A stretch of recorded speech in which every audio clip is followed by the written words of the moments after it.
मुख्यमंत्री हैं नीतीश कुमार जी। बिहार का क्या हाल बना के रखा, बेरोजगारी के मामले में, पलायन के मामले में, अपराध के मामले में, भ्रष्टाचार के मामले में। और इस बार जो 2025 का बिहार विधानसभा चुनाव होगा, इसमें सबक सिखाएगी। अच्छा, क्या लगता है 25 में जनता स्वीकार करेगी आपको? मैं बिहार की बात कर रहा हूँ ना। अरे पूरे देश में भी देखिए ना, नंगरी लुल्ली सरकार चल रही है केंद्र में।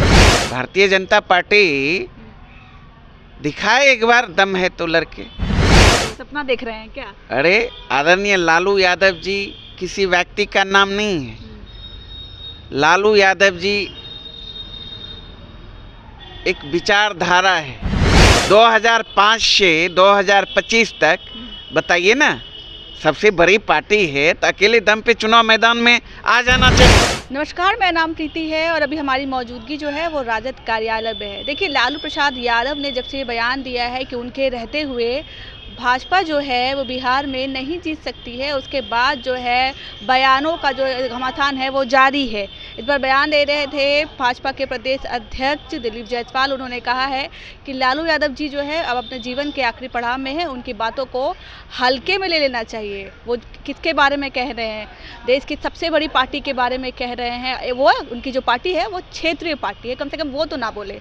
इसी सब तमाम मुद्दों पर बात करने के लिए हमारे साथ अरुण यादव जी हैं, राजद के प्रवक्ता हैं। उनसे बोलेंगे कि दिलीप जायसवाल जी कह रहे हैं कि लालू यादव जी जो है उम्र के आखिरी पड़ाव में, उनके बातों को अब हल्के में लेना चाहिए।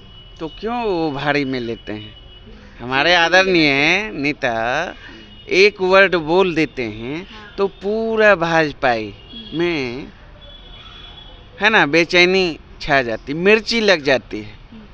हल्के में लेना चाहिए, क्यों भारी में लेता है? तो कह रहे कि हल्के में लीजिए। तो इसलिए अरे जनता और लालू प्रसाद यादव जी सर आंखों पर बिहार की जनता उनको रखती है।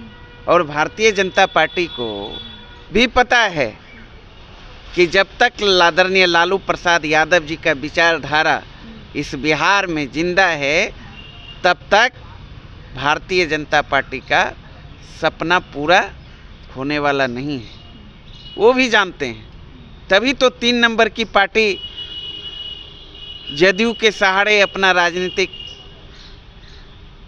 रोटी सेक रहे हैं, राजनीति जिंदा किए हुए हैं।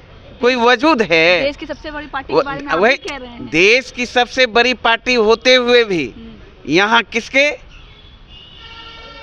पिछलग्गू बना हुआ? किसका? जो 3 नंबर की पार्टी है। तो गठबंधन तो और विश्वसनीय चेहरा 2005 से 2025 तक बताइए ना, सबसे बड़ी पार्टी है तो अकेले दम पे चुनाव मैदान में आ जाना चाहिए। आपकी पार्टी को कहा कि क्षेत्रीय पार्टी है और वो नेशनल पार्टी के बारे में बात। अरे भैया, क्षेत्रीय पार्टी है लेकिन क्षेत्र की जनता ने नंबर 1 बना के रखा है। देखिएगा ना, 1990 से लेकर अभी तक में 15 साल हमारी सरकार रही और एक चुनाव 2010 का छोड़ दीजिए, बिहार विधानसभा चुनाव, और तमाम विधानसभा चुनाव में बिहार की देवमयी जनता ने राष्ट्रीय जनता दल को सबसे अधिक एमएलए देने का काम किया, सबसे बड़ी पार्टी बनाने का काम किया। उन्होंने ये भी कहा कि कोई तांत्रिक है क्या, तंत्र मंत्र कर रहे हैं क्या हराने के लिए भाजपा को? सपना देख रहे हैं क्या? अरे आदरणीय लालू यादव जी किसी व्यक्ति का नाम नहीं है। लालू यादव जी एक विचारधारा है, विज्ञान है। तो उनको सारी जानकारी है ना, और सामने भी है। भारतीय जनता पार्टी दिखाए एक बार दम है तो लड़के। गठबंधन की जरूरत तो सबको पड़ती है, आपको भी पड़ती है। आप जदयू के साथ कुछ एक्सेप्ट करना चाहिए ना। तो फिर विश्व स्तरीय पार्टी का दम क्यों भरना, सबसे मजबूत पार्टी का दम क्यों भरना? लेकिन अभी तो है ना सबसे बड़ी पार्टी, स्वीकारिए। अरे भाई, कौन? आप स्वीकारिएगा ना कि हम बिहार की जनता ने 2020 के बिहार विधानसभा चुनाव में भी सबसे बड़ी पार्टी बना 3 राज्य फतह करके बैठी हुई है अभी। मैं बिहार की बात कर रहा हूँ ना। अरे पूरे देश में भी देखिए ना, नंगरी लुल्ली सरकार चल रही है केंद्र में। 24 को नरेंद्र मोदी 400 पार की बात कर रहे थे, 240 पे अटक गए। अच्छा, आपकी तैयारी कैसी है? अब तो देखिए भाजपा ने तैयारी कर ली है, प्रधानमंत्री नरेंद्र मोदी 24 को आ रहे हैं। वो तैयारी करते रहते हैं, लेकिन जनता नोटिस नहीं लेती है। क्या बात कर रहे हैं? कब नहीं तैयारी करती है बताइए ना। तैयारी तो सब करते हैं। बिहार की जनता ने इन भाजपाइयों का, एनडीए का चाल, चरित्र, चेहरा समझ लिया है, और इस बार जो 2025 का बिहार विधानसभा चुनाव होगा, इसमें सबक सिखाएगी। अच्छा। अब की बार बिहार में तेजस्वी सरकार। अब 25 से 30 फिर से नीतीश का क्या होगा?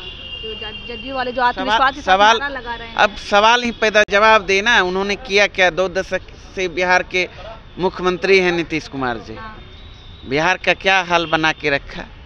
बेरोजगारी के मामले में, पलायन के मामले में, अपराध के मामले में, भ्रष्टाचार के मामले में, भुखमरी के मामले में, गरीबी के मामले में क्या किया? 17 माह का जो महागठबंधन की सरकार है, उस सरकार को अगर आप छोड़ दें, वही तेजस्वी यादव जी के प्रण अनुरूप उसी 17 माह के सेवा काल में 5 लाख सरकारी नौकरियां मिली, 4 लाख से अधिक नियोजित शिक्षकों को राजकर्मी का दर्जा मिला, जाति आधारित गणना हुआ, गणना उपरांत दलितों के लिए, पिछड़ों के लिए, अति पिछड़ों के लिए, आदिवासियों के लिए आरक्षण का सीमा बढ़ाकर 65% किया गया। IT पॉलिसी की बात करिए, टूरिज्म पॉलिसी की बात करिए, स्पोर्ट पॉलिसी की बात करिए, सारे उसी दौरान कि लालू यादव जी बोल रहे हैं जो सोते उठते जो है परिवार को कैसे आगे राजनीति में बढ़ाया जाए वो सपना देखते हैं। बिहार की जनता, बीजेपी के बारे में बिहार की जनता देख रही है। पिछले बिहार विधानसभा लोकसभा के चुनाव में 40 सीट में 20 सीट एनडीए ने परिवारवादी पार्टियों से जुड़े हुए व्यक्ति को दिया। कौन है? नितिन नवीन, सम्राट चौधरी, दिलीप जायसवाल, रविशंकर जी, सीपी ठाकुर के बेटे, तो सारे के सारे तो परिवारवाद ही, बाप रहा राजनीति में तो बेटा भी राजनीति में, वो नहीं दिखता है उनको। सहयोगी भी सारे वही परिवारवादी पार्टी, मांझी जी, चिराग जी, नीतीश जी के, काफी लोग पे लगता है। वही ना, देखिए ना, नीतीश जी के मंत्रिमंडल में भी 1 दर्जन मिनिस्टर, जिनका जो इतिहास देखिएगा तो उनके बाप दादा MP MLA मिनिस्टर रहे हैं। तो ये लोग क्या बोलेंगे? चलिए आखिरी सवाल सर, क्या लगता है 25 में जनता स्वीकार करेगी आपको? अब की बार तेजस्वी सरकार में तो पहले ही पूर्ण बहुमत देगी। पूर्ण बहुमत तो पिछले बार ही, गठबंधन की सरकार पिछले बार ही बिहार की जनता ने मैंडेट दिया था, जनादेश दिया था महागठबंधन को। आपने देखा किस तरीके से 2 दर्जन से अधिक जीते हुए महागठबंधन के उम्मीदवार को हराने का काम किया। 5-7 MLA और जीत के आ जाते तो बिहार का मुख्यमंत्री तेजस्वी यादव जी होते ना। राज रहता आप लोगों का एकदम। अरे गरीबों का राज, जनता का राज रहता है। गरीबों का राज, जनता का राज। हमारे साथ जो है अरुण यादव जी थे, प्रवक्ता हैं आजादी के। इनका कहना है कि बीजेपी का सपना सपना ही रहेगा। राजद सुप्रीमो लालू यादव ने सही ही कहा है कि जो है बिहार की जनता जो है बीजेपी को नकार देगी। बाकी आपकी क्या राय थी? कमेंट के जरिए हमें अपनी एक प्रतिक्रिया दे दीजिएगा। तब तक के लिए बहुत बहुत धन्यवाद।